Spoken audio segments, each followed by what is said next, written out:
to Today Matters, a short devotional in the Word of God. And my name is Torres, and I get to help out here on the team as a small groups pastor. And I have the privilege to speak with you this week on a topic that I feel is really important, especially in today's day and age, and that's counterfeit Christianity. Where we're going to look at some of the things in culture that have creeped into Christianity over the years. And I want to start by asking you a simple question. Have you ever asked, why do you think the way you think?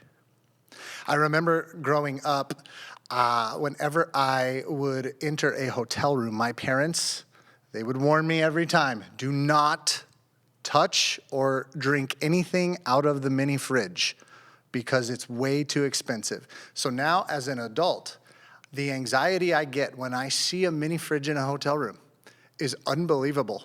I feel like if my kids touch something in there, I'm going to be filing Chapter 11 bankruptcy. But I don't know if you've ever asked that question, if you understand why you believe what you believe. But in Christianity, that can creep in too.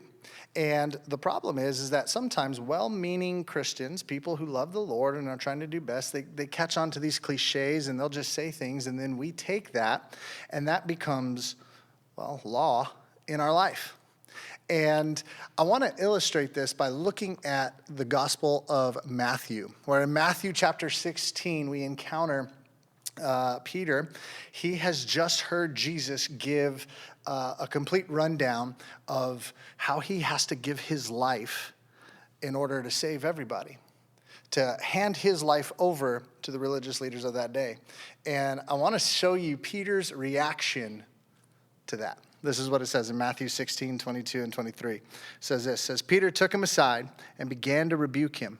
"Never, Lord," he said, "this shall never happen to you." Jesus turned and he said to Peter, "Get behind me, Satan. You are a stumbling block to me. You do not have in mind the concerns of God, but merely human concerns." Now, Peter, like many of us, had a Christ-centered faith. I mean, Peter loved the Lord. He left everything to follow him. Peter was Christ-centered. The problem was Peter was not cross-centered. Now we have to ask the question, why? That's because of the cultural influence of that day.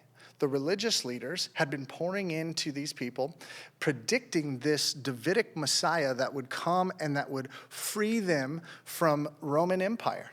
And because of this, in their mind, they could anticipate a lot of the things that Jesus did, such as signs and wonders and healings and all of those things, but they couldn't see the cross. In fact, Philip Long, he had this to say in a commentary on the Gospel of Mark. This is what he says. He says, "The actions of Jesus at the triumphal entry and his rampage in the temple," as he puts it, as well as Jesus' prediction and destruction of the temple, would have resonated with the Davidic warrior Messiah, but Jesus' intention to give his life as a ransom for many was a shock to even the closest followers. Here's the deal. Peter's cultural response was to defend when Jesus' request was to follow. In fact, that's the very next line in this passage. If we look at Matthew 16, 24, he says this.